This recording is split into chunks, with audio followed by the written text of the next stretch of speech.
Los Dioses del Marketing es una producción de www.genio.sol, agencia digital y de contenidos.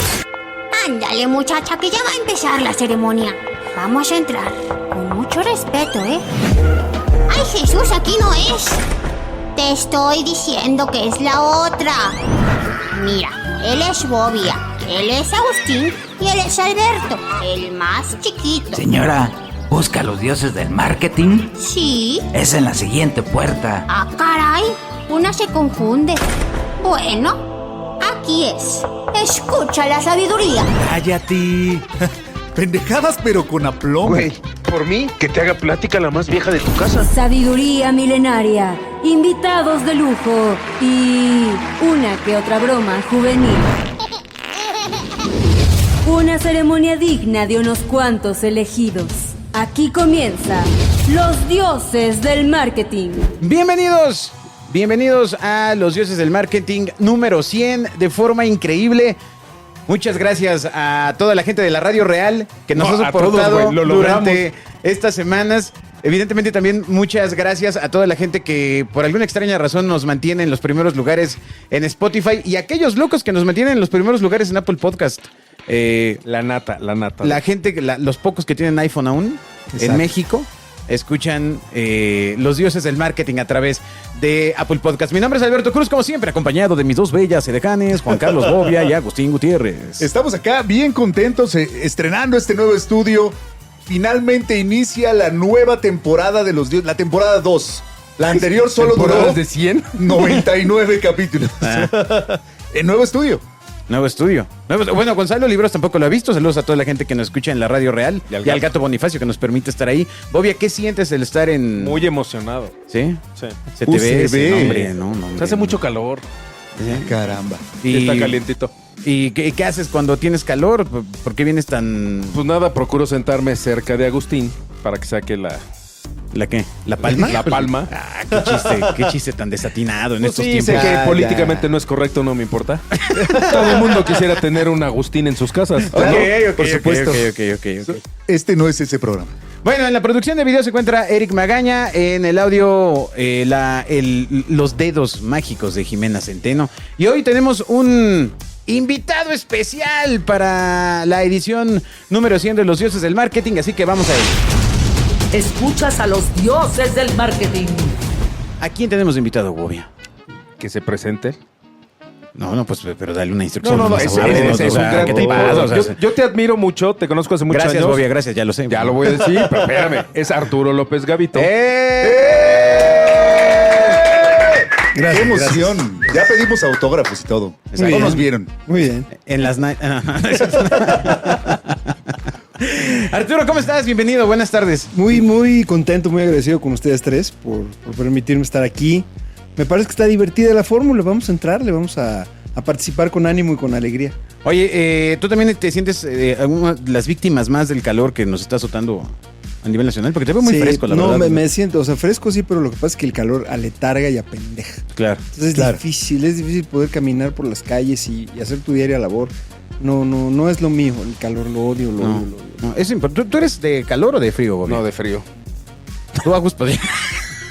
Yo nací en el calor. Sí, los suyos es el frío. Resulta. Bueno, hablaremos brevemente, haremos la sección esta con un nuevo ID que va a entrar que se llama Saltar Intro. Y entonces voy a saltar intro y voy rápido a lo que va. Cada vez que escribes en WhatsApp, Hola, ¿cómo estás? ¿Trabajando? ¿Cómo te fue el fin de semana? cada vez que haces eso, un elefante de la sabana africana muere de aburrimiento. En Los Dioses del Marketing hemos encontrado la solución. Saltar Intro. Un pequeño espacio biográfico que nos permite hablar de lo que realmente importa con nuestros invitados. Así que vamos a saltar intro y salvar a los elefantes. Los Dioses del Marketing. Arturo López Gavito nació el 27 de noviembre de 1970 en la Ciudad de México y desde entonces ha sido un gran coleccionista de experiencias. Su carrera siempre ha estado ligada a la mercadotecnia, la música, el cine, la radio y la televisión. En 1987 formó parte de WFM Ingresando a principios de los 90 a Warner Music como gerente de producto, de ahí la vida lo llevó a desarrollar el sello de Virgin Records de México dentro de EMI, y luego surgió la oportunidad de empezar desde cero Radioactivo 98.5, proyecto del cual fue gerente, programador, guionista, locutor. Nada más. En el 94 se incorporó a OCESA para trabajar en la apertura del Teatro Metropolitan como nuevo foro de conciertos, para después convertirse en director del Departamento Internacional de BMG, y un año después le toca emprender como director general la apertura de Universal Music México, impulsando grupos de género electropop, rap, rock y rock alternativo. Fue responsable del lanzamiento del primer álbum de la banda Molotov.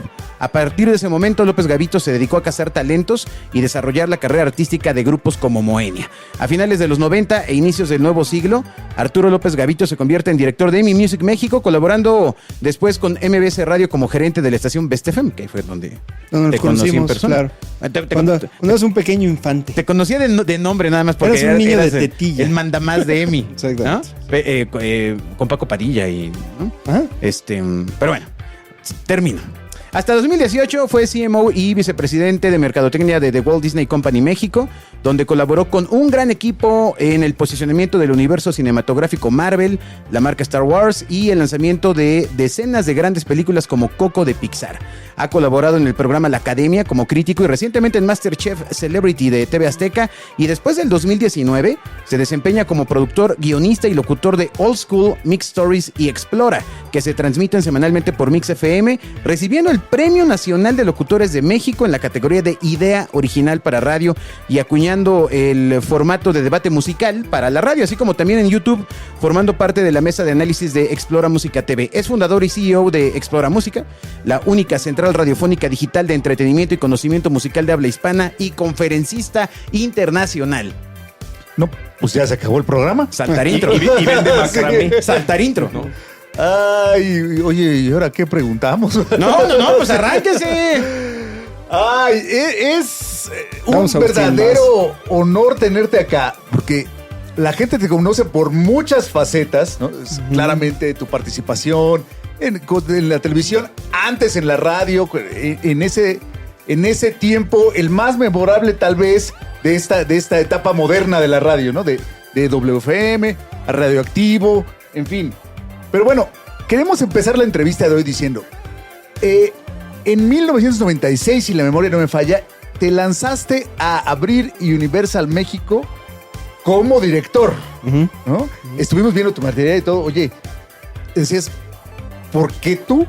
¿Cómo te eligieron a ti? Hoy, después de tantos años, ¿cómo se llega a los 26 años a ser director de una empresa de ese calibre? Después de empezar a trabajar a los 14. Esa es una respuesta sensata, sin merengue. Así es. Mientras más rápido le chingues, más rápido llegas. Fíjate que ya que estamos hablando de un podcast y es una cuestión de mercadotecnia, yo lo primero que hago tiene que ver con marketing en mi vida. Cuando estaba yo trabajando entre quinto y sexto de preparatoria más o menos, y un tío mío tenía una empresa donde colocaban anuncios luminosos, que en esa época eran anuncios de tubos de neón, que se forjaban como el que tienen ahí. El de Genio. Y se forjaban a mano. Entonces eran grandes tubos de neón, muy delgaditos, que los tenían que ir termoformando literalmente con una resistencia. Y entonces estos cuates eran artesanos. Ese es marketing artesanal. Y Bobia sabe lo que estoy Había un anuncio hablando. brutal así en la glorieta de Insurgentes de Peñafiel, con la palabra Peñafiel hecha de neón, como de Las Vegas. O sea, brutal. Visualmente eran brutales. O del edificio de Canadá. Claro, el de Hoy Times Square, pero entonces era neón. Y era Y se manopla. hacía a mano. Todo eso era a mano. Se rolaba a mano, todo. Entonces mi primer trabajo era literalmente aprender de estas personas y subirme a instalar los anuncios. Entonces ahí fue una escuela hermosa para mí porque empecé a conocer el albur. Entonces a través de los instaladores y de los forjadores de neón, de los soldadores de las estructuras, Porque imagínate que todo eso se tenía que poner arriba de una estructura literalmente en PTRs de metal. Había que bajarlos de camionetas, había que cargarlos, había que subirlos o con sogas, o los tenías que subir en andamios, y tenías que estarte cuidando de los policías que llegaban a quererte aplicar el 2 de bastos. ¿Dónde está su permiso? Totalmente, ¿no? Entonces, si estamos hablando de mercadotecnia rupestre, ahí estuvo, ahí estaba lo agreste. El PTL de adeveras. PTR, para ustedes que seguramente no lo conocen, lo conoces como tubo de tianguis. Tubo de puesto de tianguis. No, porque ese es la L, ¿no? El PTR es la L. No, en realidad es el tubo completo. Pero bueno, y allí empezaste, pues sí, ya. Bueno, entonces traías 12 años de experiencia. Ahí empecé a hacer marketing, luego me regresé y empezó la radio para mí. Empezó la radio a los 17 años, cuando yo era totalmente fanático de lo que se hacía en WFM en esa época, ¿no? Claro. WFM, como lo conocimos en la última era, porque tuvo muchas mutaciones, fue una estación de radio que, gracias a que Miguel Alemán Magnani pidió que se le diera la estación para que él la pudiera hacer, se zafó de donde estaba la W, que era en Ayuntamiento número 52, ahí en el centro de la ciudad, y la estación se fue a transmitir en donde estaba la editora de la disquera de Televisa, que en ese momento la llevaba Juan Carlos Zavara, que era el Duende Bubulín. Ustedes no habían nacido. Pero bueno, el Duende Bubulín era un personaje que estaba todavía en el 13. Que vivía en un hongo. Claro, vivía en un hongo. Y hacía así la manita como cachirulo. Adiós, amigos. Claro. ¿No? Así estaba. Claro. Bueno, entonces, eso era con lo que nosotros crecimos. Seguramente Bobby y yo. Eran nuestros Teletubbies, güey. En esas épocas. Bobby es tragaños, no te engañes. Sí, o sea, él lleva desde cuando Jesús puso la luz. Nos estaba contando que conoció a tus maestros de la primaria que iban con él en la universidad. ¿Por qué les platico de esto? Porque llegar a la radio en ese momento con estos titanes que para mí eran Martín Charo y Alejandro González Iñárritu, pues no era cosa menor. Entonces, cuando le pido el trabajo a Alejandro, le digo, oye, yo hago lo que tú quieras, no me pagues, te voleo los zapatos, puedo entrar aquí, hago lo que tú quieras, ¿no? Y bueno, me puse a escribir guiones, antes de los guiones, solamente la información que ellos leían al aire. Y era a mano, yo lo escribía porque no sabía escribir a máquina, ¿no?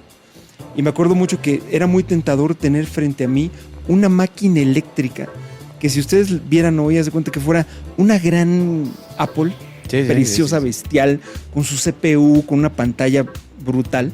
Esa era una máquina IBM eléctrica, en ese momento, en el año de 1988. Y era tan tentador que un día voy a empezar con el dedito, a hacerle así, hasta que empecé a escribir a máquina, y para mí era una locura, ¿no? Entonces ya Alejandro pasa un día, me ve escribiendo a máquina y me dice, oye, vas a hacer un especial de Peter Gabriel. ¿Quién es Peter Gabriel? Pues mira, era el cantante de Genesis, tal, no me sé qué. Y me pone la música de Peter Gabriel, y el primer trabajo que tuve haciendo un programa en W Radio, bueno, WFM, fue traducir las letras de Peter Gabriel para un especial que él y Martín de lo cual iban a hacer locución.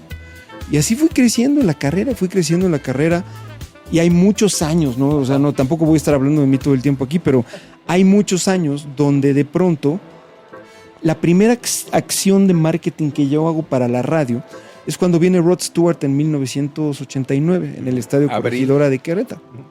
En ese momento Jorge el Burro Van Rankin era el responsable de relaciones públicas de la estación, antes de que entrara Marta de Baile, que lo reemplazó. Y a nosotros nos dieron literalmente la tarea de poner las lonas de WFM en el Estadio Corregidora. ¿Cómo las ibas a poner? ¿Cómo las ibas a montar? Tú imagínate dos changos, ¿no? Queriendo poner las lonas en el estadio. No había manera. Entonces tuvimos literalmente que meter unos grandes clavos de concreto para colgar las lonas con las cuerdas. Hoy el estadio está clausurado porque esos hoyos, güey, se volvieron grietas y valió madre la corregidora, güey, ¿no?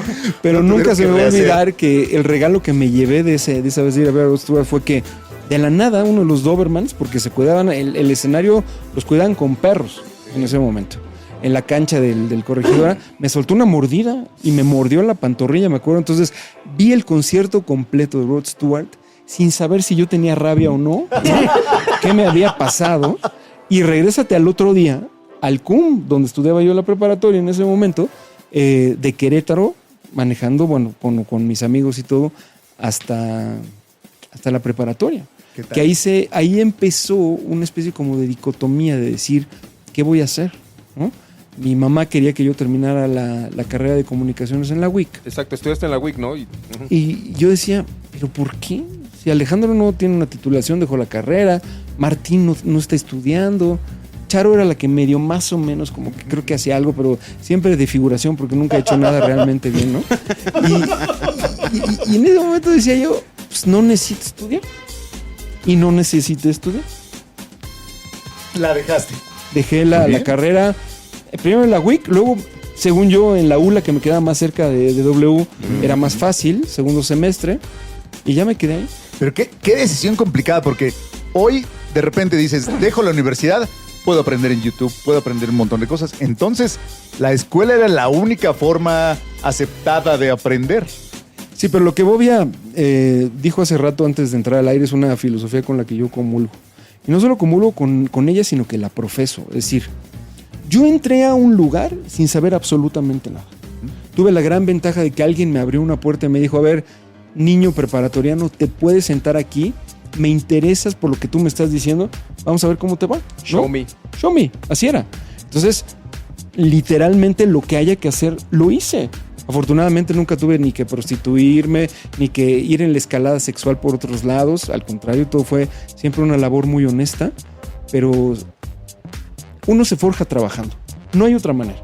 Puedes tener 17 doctorados, 14 maestrías, no sé, tener todo en la vida y todo, y no te va a servir de nada. Claro. Si no te pones a trabajar y no te pones a aprender y literalmente no te pones a hacer las cosas con el nivel de exigencia que tú tengas conforme a tu educación. Pero fíjate lo valioso de lo que yo oigo es, no es lo mismo dejar de estudiar porque crees que te va a ir bien, a que sueltes la liana de la escuela, pero que estás agarrado de la chamba, ¿eh?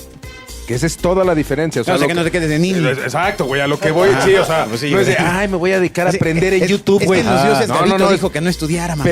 Pedaleándole, mi chavo, o sea, tienes que estar pedaleando, y cuando la pedaleada es mucho más fuerte y ves lo de la escuela, pues entonces pues sí déjala. O sea, un chef, o sea, hay muchas profesiones hoy que la calle te da mucho más cancha que una escuela. Ahora, la escuela no es mala a cierto nivel, güey.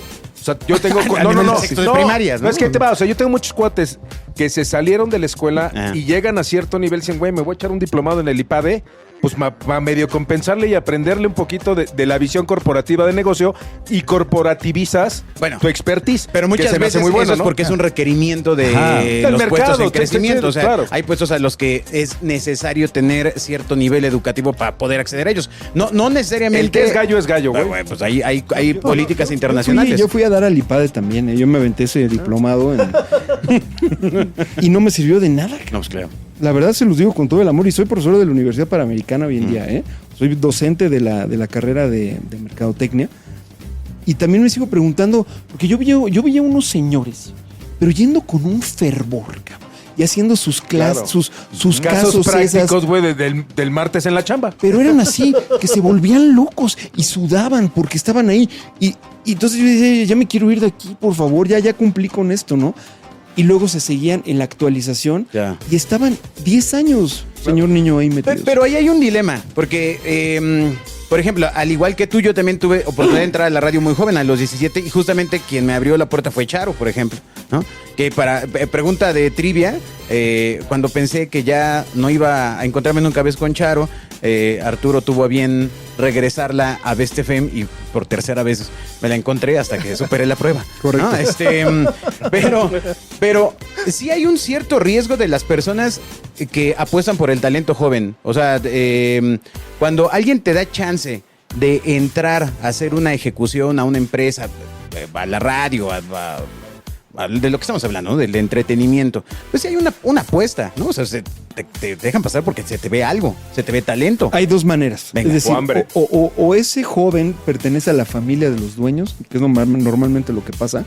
Como dice Bobia, es alguien que tú tienes el ojo del águila, el eye of the tiger, que siempre le digo yo, decir, este chavo puede ser alguien bueno. Ya. Y la respuesta es lo que dice Bobia, que es el hambre.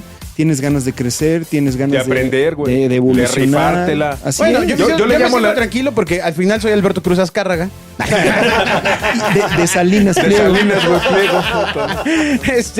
Bueno, al final, entonces, el tema es esta cuestión de talento que alguien puede tener, que a su vez viene es como este conocimiento heredado, ¿no? O sea, vas viendo al talento joven y tienes que seguir apostando en el talento joven.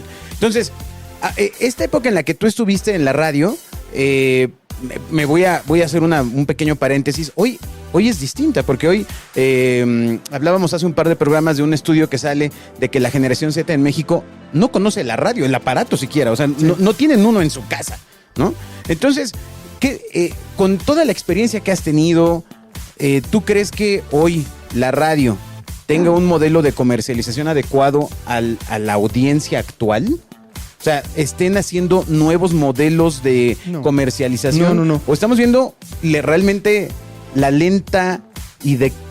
muy lenta muerte de un medio? Yo creo que es de un modelo, pero bueno. De un modelo de negocio, claro. Que Arturo lo diga, ¿no?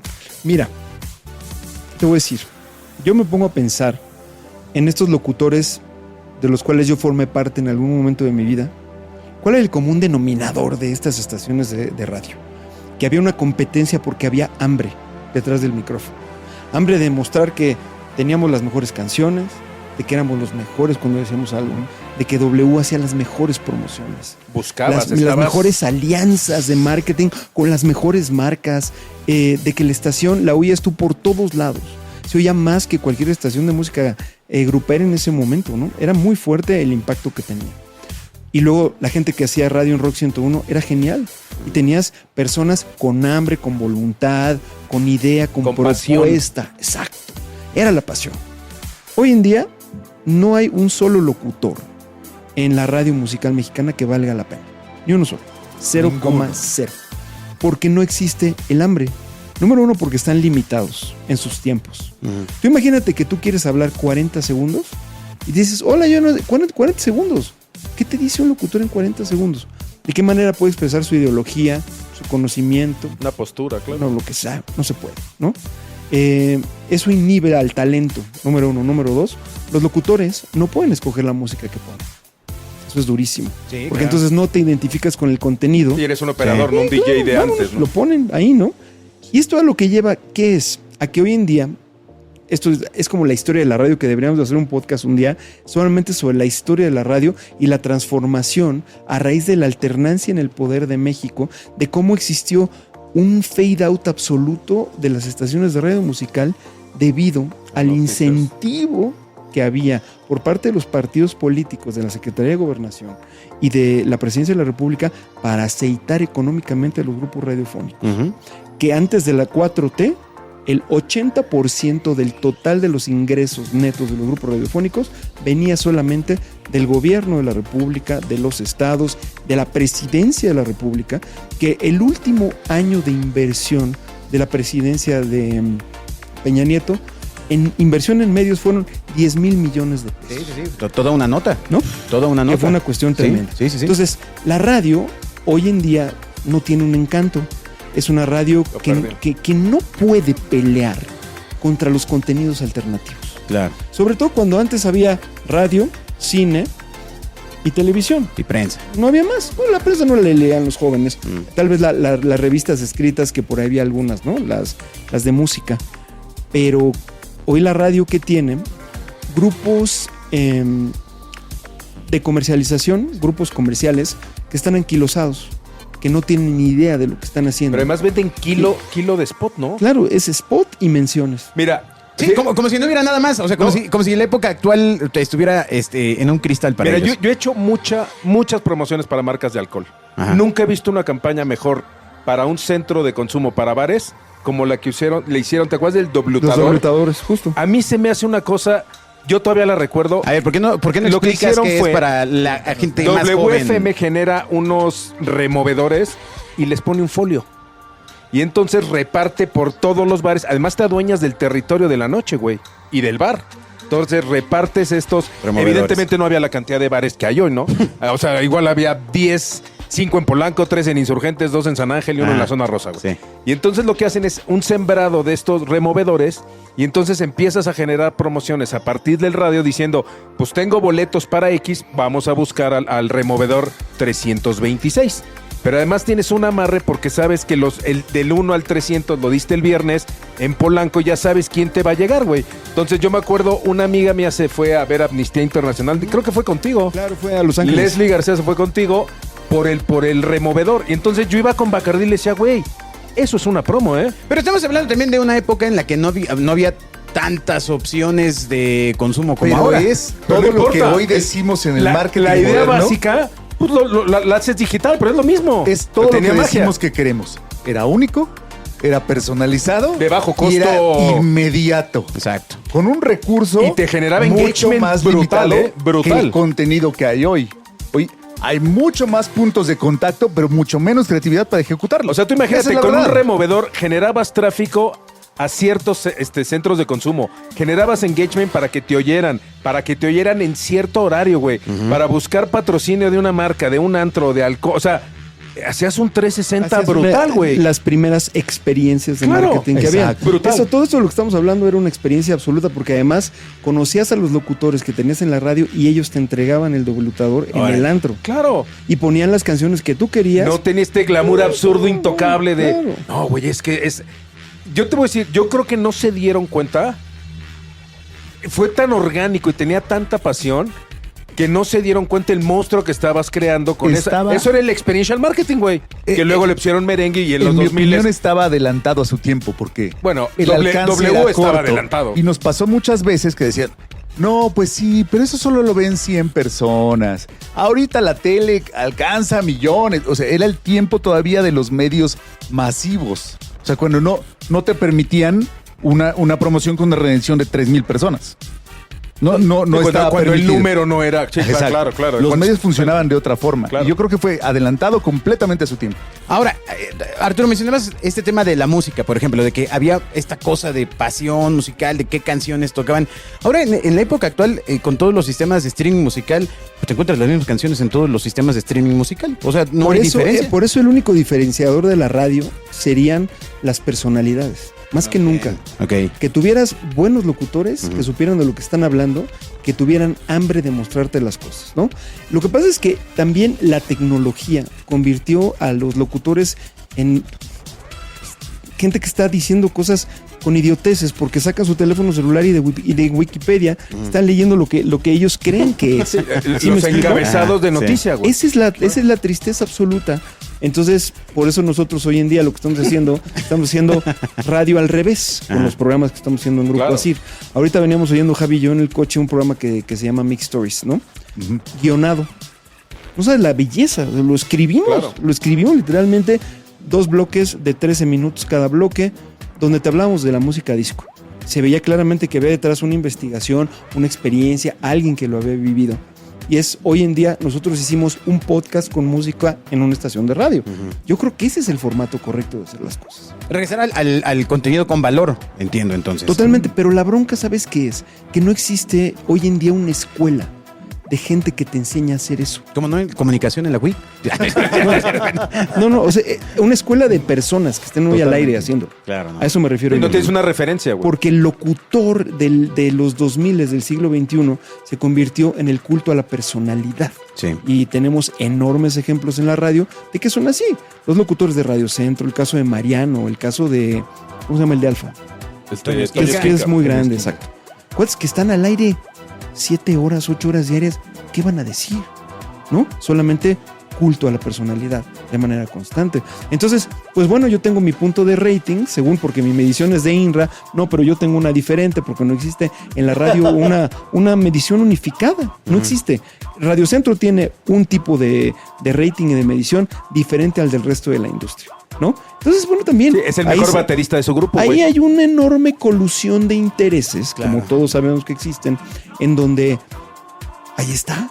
Es difícil porque no solo hablemos de corrupción en la política mexicana, hablemos de corrupción en la comercialización de los medios mexicanos. Para la gente que no, porque lo hemos platicado no conoce el radio, güey. No, en algunos programas pasados, la medición del radio generalmente hasta donde yo me quedé todavía seguía siendo por encuesta, ¿no? O sea, un chico en un crucero. En un alto te agarraban y se escucha. ¿Qué viene oyendo? Que aquí el locutor, dígame el nombre, y con eso se hacía una... ¿Y tú crees que el encuestador si va a ser No, espérate, apenas estoy dando la pregunta.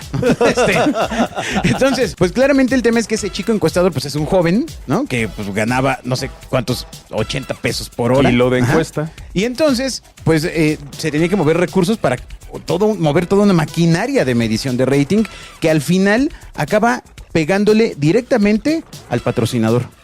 ¿No? Porque muchas veces el patrocinador tomaba una decisión de inversión con base en los estudios de rating. Pues es lo único que tenías, güey.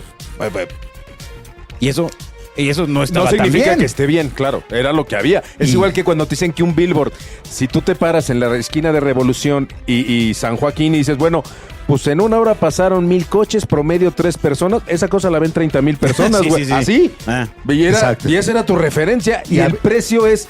En una esquina de 30,000, una de 50,000 y una de 10,000. Y en unos coches vienen hasta 2, entonces súmale un 15%. Y además, como es rumbo a Santa Fe, vienen coches de nivel AAA. Entonces había un tema, un grave problema en las mediciones que tenían las mismas marcas. Deja los grupos radiofónicos que vivían en el autoengaño, ¿no? O sea, sino la marca que tomaba la decisión de invertir.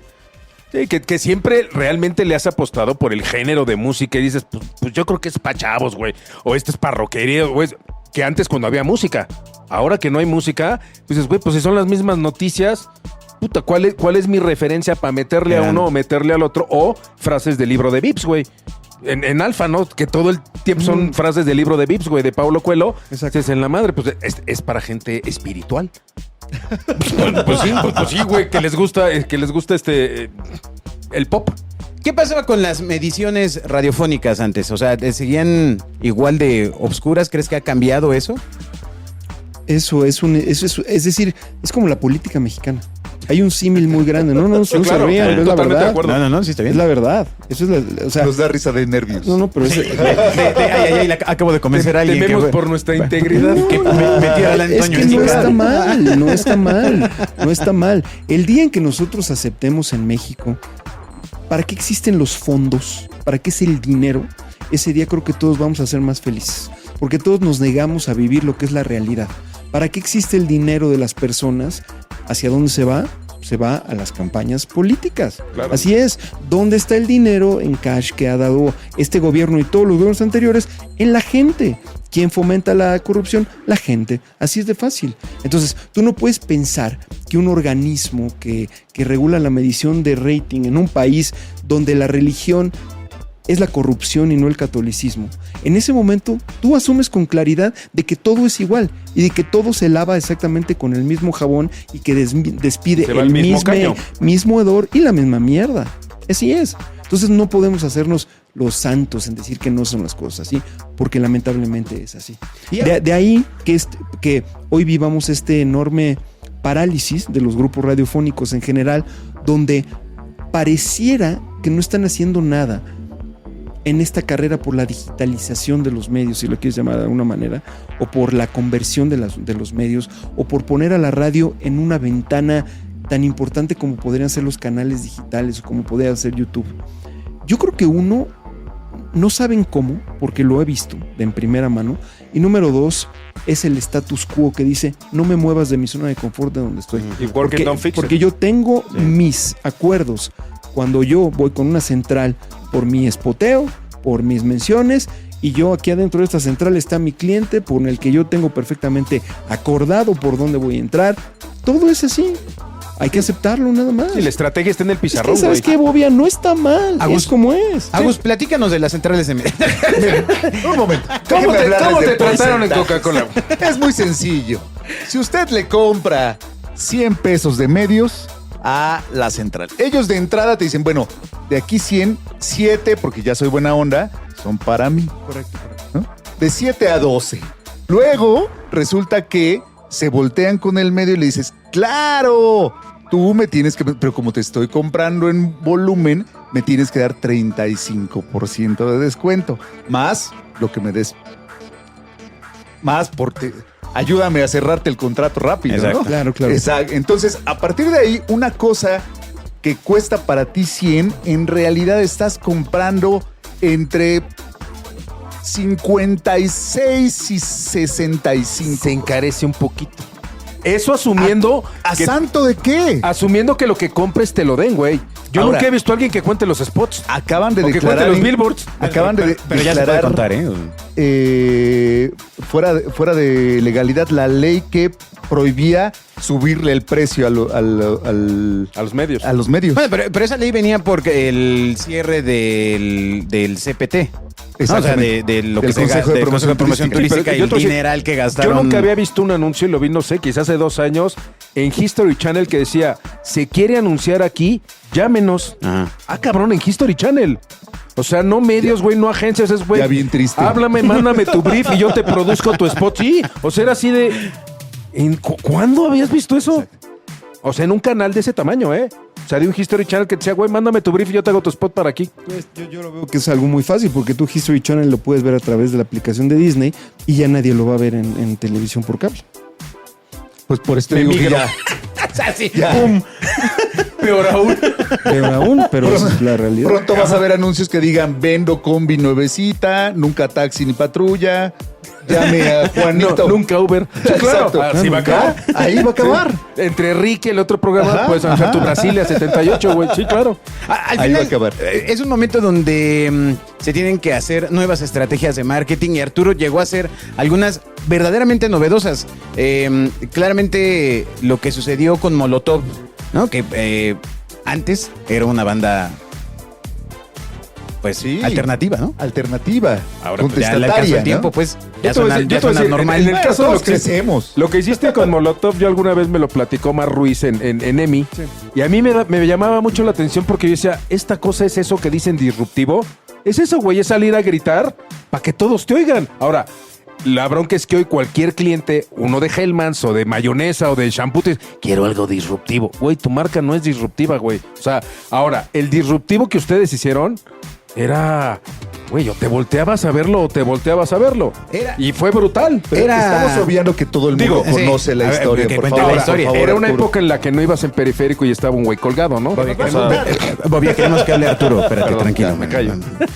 Cuéntanos un poco del reto que fue sacar ese disco de Molotov y algunas de las acciones que tuviste que tomar para poder acercarlo a la audiencia que te quería comprar.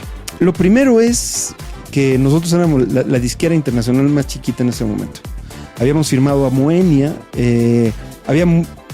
internacionalmente tenemos unos grupazos, me acuerdo mucho. Estaba el sello de Interscope, estaba el sello también de MCA, entonces habíamos lanzado a Coolio con Gangsta's Paradise, que fue un trancazo en ese año. Teníamos a Marilyn Manson, estaba también No Doubt, es decir, en el internacional estábamos bien y estábamos vendiendo bien. El reto era cómo iniciar una disquera de cero con talento local. Entonces firmamos a Moenia y luego empezó con Jorge Mondragón, un tipo además muy, muy talentoso, muy cercano a mi corazón, el manager de Molotov en ese momento. Me dijo, oye, pues hay una disputa enorme por firmar a Molotov. Todo el mundo quiere, todo el mundo está ahí cerca y todo el mundo nos está soltando un billetazo. Digo, a ver, mira, tú firmas a Molotov y Molotov va a estar en la cola de los Tigres del Norte si te vas a Televisa y de ta. Si te vas a Sony, pues vas a estar atrás de Vicente Fernández, de tal. Si te vas a... en ese momento? Warner Music, por ejemplo. Pues ahí saben vender Luis Miguel y cállate, no saben vender otra cosa más, no hay más. Y si tú vienes aquí, hay dos cosas. Hay un grupo increíble de pop electrónico que se llama Moenia, que no tiene nada que ver con Molotov, y va a estar Molotov. Y toda esta compañía va a estar abocada a hacer de el grupo de rock más grande de todos los tiempos en México. ¿Cómo ves? Ese fue el argumento. Extraordinario pitch. Ese fue el argumento para convencerlo. Entonces firmamos un contrato y a Molotov los dejamos ser al 1000% con sus canciones. Gustavo Santolaya y Aníbal Kelper, que fueron los que produjeron ese disco, de verdad que no le metieron nada, se los juro. O O sea, las canciones estaban hechas, prácticamente terminadas. Era su magia. Le metió Santolaya por una guitarra, Dani Kelpe le metió pero la esencia la Gimme the Power, ¿no? le metió la marimba. Sueldo, ¿no? Claro, así, ¿no? Está bien. Papá. Y a mí me pidió Se Jesús llevó un López, Grammy, ¿no? que era mi jefe en esa época, que el disco saliera bajo el sello de Surco, que era el de Gustavo Santaolalla. Y ya, pues ahí está, ya entendí el camino del dinero, por dónde va. Salimos con Molotov. Y el primero que me habla por teléfono es Isaac Marri, el que era el dueño de las tiendas Mix-Up. Y me dice, Arturo, yo no voy a poner este disco en mi tienda, yo no lo voy a vender, no hay posibilidad de que lo haga. Tú no deberías estar sacando esta música aquí porque daña la integridad de la familia. Y bueno, Isaac, si no quieres vender, ¿qué voy a hacer, no? Tampoco tú vas a poder vender en Sambors, yo voy a hablar a Carlos que no vender, no sé qué. Perfecto, ¿no? Ya se nos habían caído 2 puntos de ventas muy importantes, ¿no? En ese momento. Entonces hablo con los chavos de la banda y les digo, oigan, pues no nos quieren vender tampoco en una cadena de Aguascalientes, me acuerdo. ¿Por qué no lo vamos a vender a la calle? No, o sea, le diste la vuelta hacia la crisis. Claro, aprovechas. Entonces, todo mundo, la fuerza de ventas de la compañía, los directivos y el grupo, salimos a vender el disco a la calle. ¿Y cómo diste a conocer eso a la gente? En 500 pesitos, las estaciones de radio nos ayudan. Todas las estaciones de radio nos ayudaron.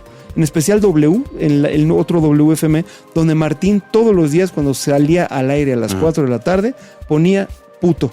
Todos los días, hasta que lo censuró Gobernación y ya no le dio chance de poner. Pero entonces hubo una cofradía, ¿no? Una cofradía porque algo tenía que pasar con la música de Molotov, porque era buena, porque era una buena banda, porque ellos, la gente los quería. Porque había un discurso, güey, claro, era diferente. Te estaba diciendo algo. Traes una propuesta de escena, güey, de construir algo en donde no se construye nada, güey.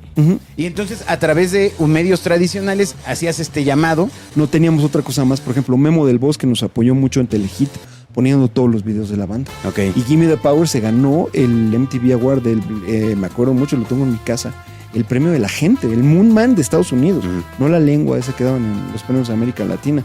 Y trascendió muchísimo. Esa estrategia de marketing, pues la verdad fue una estrategia de marketing orgánica, fue visceral. Fueron acciones sobre... Porque ahí te va, no lo hubieras podido planear, güey, ¿no? O sea, No. de sentarte así by the book de... Vamos a hacer esto y nos van a mandar al carajo, güey, y vamos a salir a vender. Güey, esas son las que un cliente te pide que dices, no, güey, esas no salen, son de madrazo, güey, Eso salen es en el control momento, de güey. crisis. Claro, Desde es lo más de comercial. RP que de marketing, güey. Y fíjate, desde algo lo que me acuerdo comercial. mucho, yo le agradezco mucho a los padres de familia que hoy son abuelos de los hijos de Molotov. que van a los conciertos, No, ajá. te voy a decir que los padres de familia de las secundarias y las preparatorias católicas de ese momento mandaron a las casas el Opus Dei. circulares Wow. del Colegio Miguel Ángel, del Oxford, todo. Dijeron, queremos decirles que hay un grupo que se llama Molotov, Ándale. que está prohibido en la Puta, escuela no, bueno. y está prohibido Bueno. también que sus hijos lo compren. Si les Entonces hubieras todas las pedido- colegialas estaban pero Si les felices. hubieras pedido que lo hicieran, No lo hacen, No no lo lo hubieran hacen. hecho. O no te alcanza la lana. O sea, como presupuesto de marketing no te alcanza para generar eso, güey. no lo hacen. Y aparte, algo No que veas me- el eclipse, es la cosa más increíble, pero no lo veas. Algo que me gusta mucho es que Olayo Rubio hizo una película en torno a esto, ¿no? Sabiendo que nada de Molotov era político. Él hizo la película de Dame el Poder, de Gimme the Power, y asoció la música de Molotov con lo que había pasado históricamente en México, con la alternancia en el poder, con la corrupción, con los gobiernos del PRI y todo. Y Molotov nunca ha sido, hasta recientemente el año pasado que lanzó también un sencillo muy fallido también que no estaba tan padre. Nunca fue un grupo de pronunciamiento político. Sí, nunca han sido como de Era un protesta, tema- ¿no? nunca. Había alguna rima, alguna cosa, pero no era lo suyo. No, porque Gimme the Power hablaba de los gobiernos de América Latina, de dame el poder y ya, pero no decía, o sea, no habla del PRI de México, no habla como lo hace Alex Lora, claramente en las canciones del Tri, ¿no? Él habla del tri. ¿Del PRI? Oye, y ahorita mencionaste Moenia. Por ejemplo, Moenia es, al final, pues creo que ha habido intentos para poder que haya otro grupo de electropop en Y no la existe escena, uno pero solo. no existe otro. No. ¿Cómo, o sea, esa decisión, cómo es? ¿Cómo la tomas? ¿Cómo se hace? Con Moenia tuvimos además más suerte que con Molotov, porque los AIRs de las disqueras, que son unos personajes muy, muy curiosos también, ellos quieren el éxito inmediato. Y tú cuando firmas a un grupo que tiene músicos y compositores, tienes que entender que estás viendo una carrera a futuro, que probablemente un grupo no te funcione en los próximos 5 o 6 años, pero seguramente si hacen las cosas bien, en el 7º año, en el 4º disco, te va a reventar y ya vas a tener un catálogo que vas a poder vender. Y eso fue lo que nosotros vimos en Moenia. O sea, Moenia venía de haber hecho un disco perdido en Polygram, y cuando los vimos ensayar en el Bulldog de Sullivan una vez, al mediodía, que qué feo huele un antro al mediodía, no sé si ustedes se han metido. Se ve peor. Sí. No sé qué sea más feo o apestoso. Huele a queso descompuesto dentro del culo de una señora. Ya. Y entonces ese olor les familiar a Yo Agustín. me pregunto, ¿cómo sabes lo del culo de la señora? Pero bueno. Ese olor les familiar a Agustín. Y ahí vimos a Moenia y vimos que había repertorio, que había cantante, que había compositores. Y ahí empezó la historia. Los jalamos, hicimos un gran primer disco que se convirtió paradójicamente, tanto el primer disco de Molotov como el primer disco de Moenia son sus 2 discos más vendidos y más exitosos de las 2 carreras. El primer sencillo se volvió jingle de Coca-Cola. No exactamente, más. No puedo estar sin ti. Vincular música con marcas, lo hemos platicado en muchos programas, sigue siendo muy caro para las marcas, Arturo. O sea, sigue siendo como todo un tema. O eso se dice. No, sigue siendo muy caro porque tú tienes ahí un tercero que se llama la editora. Y la editora es quien hace la negociación con la marca y quien acaba encargándose de todo el paquete.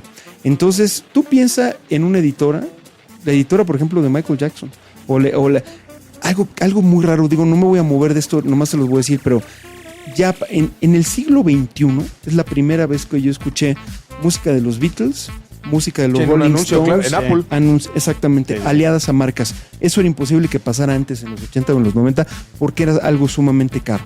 Entonces, pues bueno, las marcas no tenían unos enormes presupuestos que eran de millones de dólares por la cantidad de reproducciones que tenía tu canción o la mutilación de tu canción. Es decir, lo que más le puede doler a un autor es que tú, en lugar de poner la canción completa que va a durar 3 minutos, simplemente le pongas el estribillo. O es como si estuvieran amputándole un brazo a un hijo tuyo. Sí. Así lo ven los autores. Esa es la además, realidad. si el estribillo lo amarras a una escena donde un niño se come una hamburguesa, güey. Claro. Puta, sí. Bueno. Y la editora está obligada a presentársela a los músicos para que los músicos te digan si sí o si no. Por eso fue tan radical esto que hicieron los Beatles con Apple, o esta película que también se hizo de Yesterday, ¿no? Donde estaban interpretando las canciones de los Beatles, ¿no? También una empresa editora, la de Warner Chappell, por ejemplo, o Sony ATV, son las que te dan el ok de esas cosas, porque ellos administran los derechos fonomecánicos y los derechos de sincronización, que se le llaman, para que tu canción pueda formar parte de un comercial. Entonces, sigue siendo caro para una marca local utilizar música. Muy caro. Porque a todo el mundo se le ocurre en algún momento la gran idea, claro, vamos a usar música. A todo el mundo, a todas las marcas. Bueno, ahorita es esto que estamos escuchando nosotros atrás, estamos oyendo música libre de derechos, precisamente por eso, porque está totalmente restringido. Algo que va a pasar y va a romper con todo esto, ¿sabes qué va a ser? La inteligencia artificial. Ese es el siguiente problema enorme con el que se va a enfrentar la industria. Yo ya oí a Billie Eilish cantando una canción de Frank Sinatra en español. Bueno, el y tema juras que es ella, güey. De la canción de The Weeknd y Drake, que de hecho se empezó a tocar en estaciones de radio como BBC alrededor del mundo. De John Lennon y Paul McCartney. Claro. No. Sí. Pero bueno, legalmente ese tema, Arturo, lo platicábamos con un abogado hace unos días con Bernardo. Nos decía, bueno, pues que legalmente no hay problema, no es su voz. Pero no nos desviemos de este tema. Sí, porque ese es para otro programa. Yo te digo que eso es lo que va a pasar, ¿eh? O sea, Paul McCartney le abrió la puerta a los demonios y lo hizo por figuroso. Porque a sus 80 años el señor sigue queriendo ser figuroso. Por lo que declaró de que va a meter la voz de John Lennon. Voz de una canción con voz de John Lennon inédita. Ya verás lo que va a pasar. Va a ser incontrolable, te lo digo en serio. Y entonces ahí, generando este tipo de materiales, puede haber una salida para acercarse a algo que medianamente suene a algo que ya conoces, algo que musicalmente ya está publicado. Te voy a decir por qué hoy existe la música digital. La música digital existe porque un señor una vez entendió que podía compartir los archivos en Napster a través de correos electrónicos de MP3. Y esto nunca se me va a olvidar porque estaba yo en EMI todavía. Esto fue en 1998-99. Sí. En ese momento las disqueras despertaron y dijeron, bueno, ¿qué está pasando, no? Las disqueras no están preparadas para lo que va a pasar con la inteligencia artificial. Va a tardar muchos años esto en ser regulado, muchos años, y va a haber una cantidad de lagunas legales por ahí que van a ser tremendas, muy difíciles de sortear. Y mucha gente va a hacer su agosto con este tipo de cosas. ¿Lo ves entonces a ese nivel? A ese nivel. Al cambio que tuvimos de Al cuando el nivel de formato Napster. físico al formato digital. Al 1000%. Porque en aquel momento fue una locura para la industria porque es como si pudieras enviar queso por email. Y la O sea, gente... tú envías la una gente- cosa física. ¿Cómo vas a hacer? Y de repente ya no. ¿Cuántas generaciones han surgido del año 2000 para acá? Llevamos 23 años 23. del siglo... Okay. Una y media. Pues más o menos. La edad de Jimenita. Entonces, Sí. tú dile a Jimenita si ella tendría que comprar música. O a la hija de Jimenita o No, algo así, pues, ¿no? O pregúntale a Jimenita si sabe que lo que fue entrar a una tienda Mixup alguna vez en su vida. ¿Sí me explico? Pues porque se les copiaron absolutamente. los audífonos. Mis hijos tienen 12 años y no entienden que yo iba y me robaba las revistas de Circus y de Hit Parader de Sanborns. Era Playboy, ¿Y pero para qué bueno. te las robabas, güey? Pues ¿qué venía ahí? Güey, todo lo tengo aquí. Y en video. Ujú. Y en TikTok. Bueno, mis hijos ¿No? nunca han visto un radio, güey. Lo que no entienden es por qué robabas. Pero ese es otro tema. No, pero no me la robabas. Sí me la robaba, pero no ¿Por me qué la robaba. robabas? ¿Por qué sigues robando, papá? Tenemos un papá pirata. Oye, y entonces, para ir como ligando temas, una de las cosas que crean tu marca personal, que la inmensa mayoría de los mexicanos conocen, es tu papel en la academia, ¿no? como juez. Como el Yo te conocido pido juez de que, por hierro. favor, antes de que te vayas, le metas una cagada a este güey. Por lo que quieras, por lo que quieras. Por algo. Cállate. Por lo que quieras. Al final, esa generación de marca personal es algo que entendemos por tu trayectoria, que era, o sea, ¿tú lo planeaste de esa forma? ¿Es una generación de marca personal o así eres realmente? No. Yo soy así trabajando. Yo soy así. Ajá. Y a partir de ahí llega un momento en el que digo yo, he trabajado durante tantos años para tantas empresas, que es el momento de generar mi marca personal. Ya de manera abocada, haciendo marketing mío, con acciones personales, pero dedicándome a mis pasiones. Que así te cuesta menos trabajo realizar. Sí, claro. Entonces, por No ejemplo, es trabajo. una de mis pasiones más grandes es la radio. Lo otro es evidentemente la música. Y luego el poder hacer de comer y la cocina. Es decir, cuando yo dentro de Azteca pido la oportunidad de que me den chance de entrar a MasterChef Celebrity, pues ellos se ponen muy contentos. Yo pido esa oportunidad para entrar y lo tomo con absoluta seriedad. Y digo yo, este programa yo me lo voy a llevar. Yo no gané MasterChef Celebrity. En la teoría. ¿No? Es decir, ¿Tienes otros datos? No, es muy subjetivo el ganar, ¿no? O sea, es decir, ¿cuál es, como en cualquier acción de marketing que tú haces? Es decir, ¿dónde está tu ¿Cuál era tu ganancia? indicador? Claro. Lo que no se vio. ¿Me explico? Sí. ¿Por qué iba yo realmente?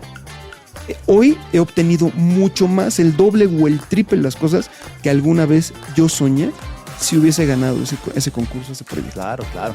Creciste el conocimiento de tu marca, el amor a tu marca el exposure, personal. güey, el awareness. ¿no? Absolutamente. O sea, porque además Pero si no ganas... solo el awareness de saber quién es Arturo, Pero- es cómo es, qué hace, una faceta diferente de el juez durísimo, ¿no? Sino alguien que está preparando alimentos. Eso amplía el conocimiento de tu marca, la hace más grande y la hace mucho más querible.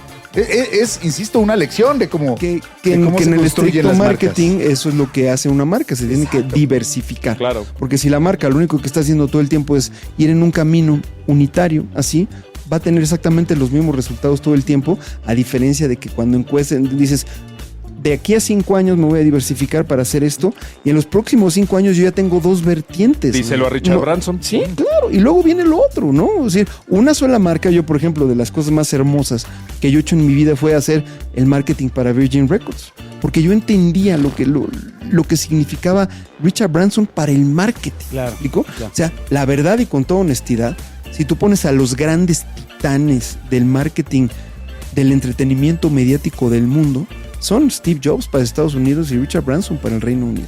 Para mí no hay nada más. Y son originales, es decir, cuando después de que ellos nacieron se rompió el molde. Y no son marketeros. No hay nadie detrás. Además. Claro, son personas que tuvieron ideas, que se arriesgaron y literalmente pensaron diferente y ejecutaron lo que estaban pensando. Que ese es el tema de la creatividad. Acabo de trabajar también en un proyecto que habla de la creatividad, que es como muchos marqueteros mexicanos que no sirven para nada. Aguas, Bobia. Que se Cálmate, sientan, güey, si yo soy comunicólogo. que se sientan en una mesa a tirar ideas a lo estúpido. Aguas, Agus. Eso es lo más. Eso pasa todo el tiempo, Sí, ¿no? claro. Y dice, yo ok, siempre bueno, he pensado que el más creativo es a quien más pendejadas se le ocurren en menos tiempo. sí, que nada, no se nada pueden más hacer. te voy a decir, Bobia, ahí la situación es que el verdadero creativo ejecuta por lo menos una de las 10 ideas que tiene Sí, claro. en la Sí, mesa. y funcional. Claro. Que sí ejecuta. Sí, claro. Que Si no lo llegas- haces, con ideas impertinentes. Inspiración Decir, sin acción. Qué padre que se te ocurrió, pero no es pertinente para el público, no es pertinente No es para la viable, audiencia. güey. No solamente tiene que ser loco, ¿no? Tiene que ser pertinente para el mercado. Y para mí la mercadotecnia siempre ha sido un 80% creatividad. 80% ese nivel de tener ideas, buenas ideas. ¿Me explico? Ideas que incomoden, porque lo que dijo Bobby hace rato, el marketing disruptivo ha existido toda la vida, es inherente a la naturaleza humana, pero de ahí a que las cosas pasen, esa es otra cosa. Fíjate, ¿no? ayer tuvimos una junta ahorita que dices eso y el cierre de esta, hicimos una presentación y yo lo que le decía a este espero que sea futuro cliente, yo le decía... En ese escenario es a este Sí, gran señor. a este gran A este señor. gran Sí, sí, sí, señor. no. Exacto, sí. Yo le decía, Sí, sí, no voy a decir nada. ojalá te hayamos incomodado. O sea, ojalá nos salgamos de aquí y te quedes con...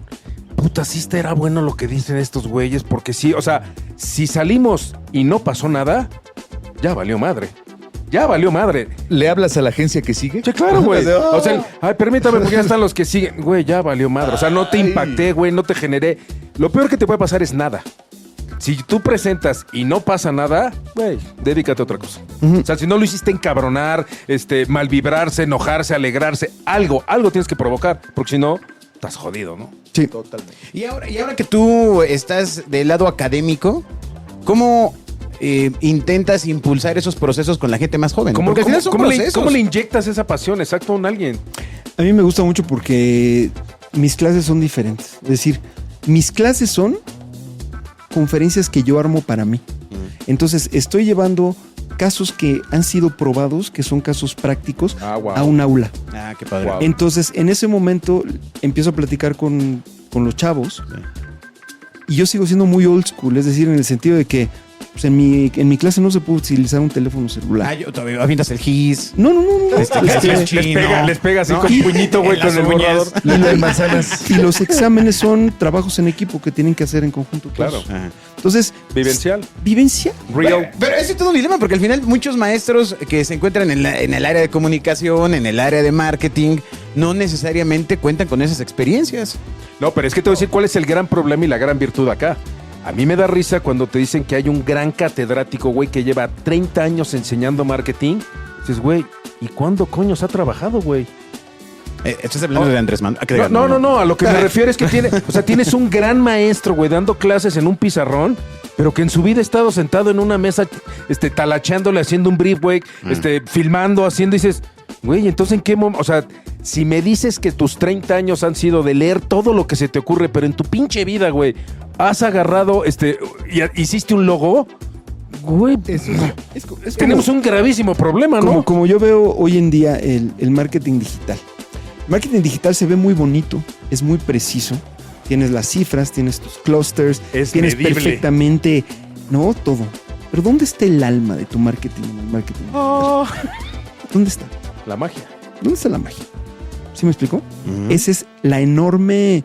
O solo porque estamos en el mes LGBTQ+ de la diversidad.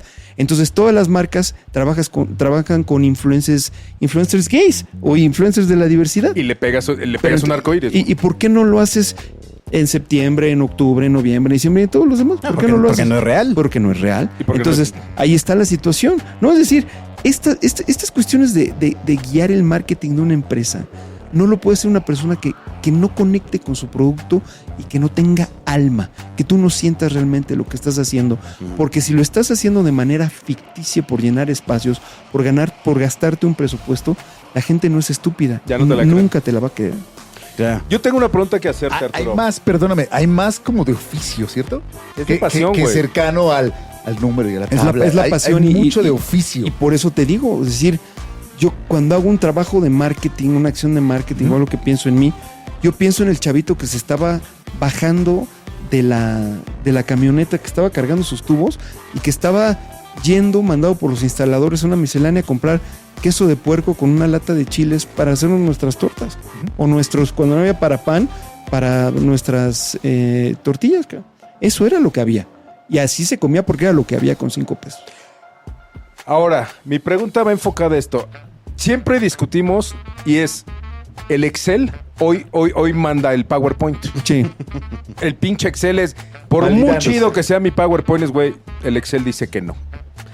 Hoy, por ejemplo, a tus chavos en las clases, evidentemente, pues el chiste es que trabajes el PowerPoint. El PowerPoint es, en mi opinión, es algo que la inteligencia artificial no se va a poder comer. O sea, sí vas a poder ver...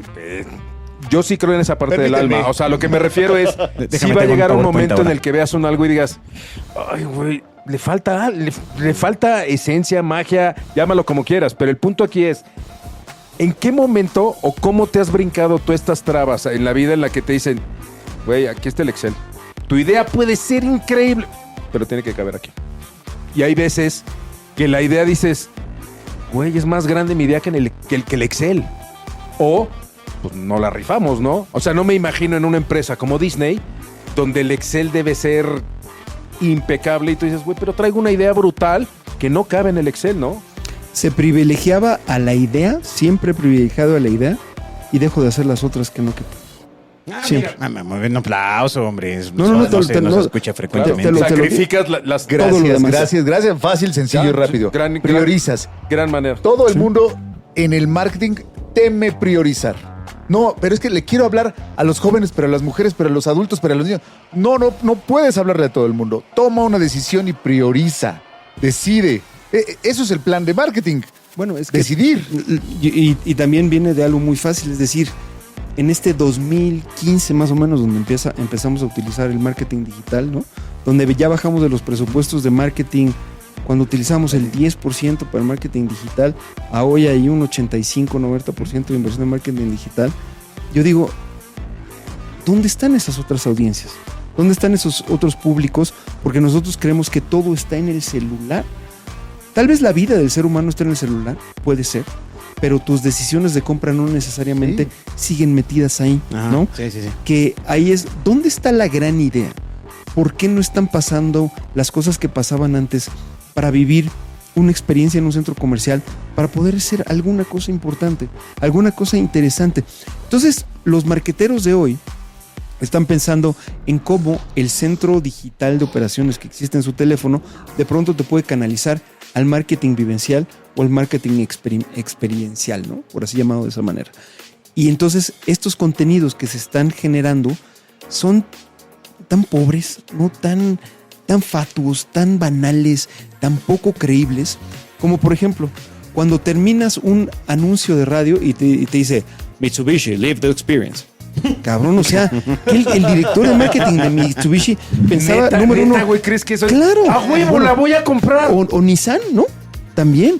Todas las marcas de autos, la mayoría, Shift the Future, no sé qué. Cabrón, pues todos en México hablamos inglés y te vamos a comprar un Nissan ahorita porque sí, ¿no? Ajá. Ese es el tipo de la 20 ignorancia. segundos desperdicias 2, güey. Esa es la ignorancia que existe en ese. O decir, Marta de Baile es el santo grial de todas las marcas de este país. Por eso todo el mundo va a meter en la Marta de Baile el dinero. Pero qué pendejos son. Es que no es por ahí. No es. Marta es un ser humano magnífico. Es la mujer más inteligente en materia de ventas que existe. Es la mejor comunicadora comercial que existe. Pero no es apta para todas las marcas de este país. Claro. ¿Que alguien no lo va a entender? Pues yo creo que no. O sea, que no se anuncias porque no le alcanza, güey. Claro. No porque hagas el análisis y digas, no es para mí, güey. No. Es caminar seguro, eso es lo más seguro. Cuando me pregunte mi jefe, pues yo voy a decir, pues invertir en lo más aplicas exitoso. el cover your ass, güey, ¿no? Sí. ¿Qué es esto? Es seguro. Es la maniobra corporativa por excelencia. Tú que estuviste en CIE y eso, yo lo digo exactamente lo mismo cuando haces presencia de manta en un evento. Que, güey, pagas... tu inversión es el tamaño del logo en el póster, güey. O las tintas. Exactamente. Y luego voy al auditorio y entonces veo una manta. Puta, ahí estamos presentes. Cabrón, güey, ¿tiene más peso el logo del baño que tu logo de marca, güey? ¿Cuándo has visto que alguien salga corriendo? Güey, en el estadio, ¿cómo se llamaba la marca de la manta del estadio? Esa verde, ¿te acuerdas? Exacto. Y hay que ir a comprar de eso. La primera, no, la de la izquierda. No, o que estés en un anaquel en el súper y digas, claro, este güey lo vi en el concierto de Rush. voy a comprarle. ¿Cuándo, güey? Eso, exacto, no va a pasar. Bueno, Ay, tenemos como 4 temas más para tratar, pero tenemos que terminar esta emisión para Radio Real. Porque Y seguirnos solo en nos el dan pod. una hora. Sí, podemos comprar más, pero Caramba. no queremos todo, la verdad. Ya no se puede. Entonces, ¿nos esperas para la segunda parte? ¿Cómo no? Voy al baño y regreso. Ahora el baño, pues entonces, Bobby, ¿a qué se lo acompañas? No, Agus es el que. Acuérdate de la palma. Ahí también es parte del combo de servicios. Hay que hablar de la línea de chef que estás sacando. Por favor. Hay que hablar del tema de cómo te independizaste. Cómo Hay que hablar del tema de cómo te va mi amor, que cantaba Pandora. Exactamente, cómo te va mi amor, cómo te va. Sí. En el silencio, la pregunta entre tú y yo. Exactamente. ¿verdad? Me recordaste a Paco Stanley, güey. Bueno, Esa era la idea. paramos en Radio Real y seguimos en todas las plataformas de podcasting posibles e imposibles. Escuchas a los dioses del marketing. Los Dioses del Marketing es una producción de www.genio.soy, agencia digital y de contenidos.